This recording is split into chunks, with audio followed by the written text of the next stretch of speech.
तुम हमेशा ही इतना सच बोलती हो? ऐसा ही है। अच्छा, मेरी भी यही आदत है। खैर, हमें वापस भी आना है, देर हो रही है, जल्दी चलो। ये क्या कर रहे हो तुम? पागल तो नहीं हो गए कहीं? हाँ, ऐसा ही समझ लो, पागल ही हूँ मैं। चलो जल्दी चलो। मैं अपनी आंटी से क्या कहूंगी? कह देना कि हुक्म था अली साहब का।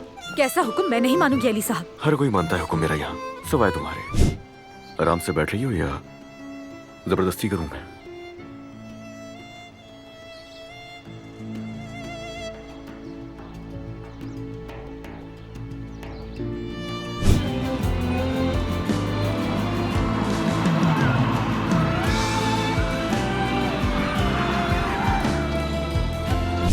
आज का दिन बहुत हसीन था।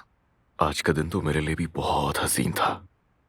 नूर आंटी खूबसूरत है ना, और पार्क भी कितना अच्छा था। चलो बस, सोने का वक्त आ गया है, तैयारी करो।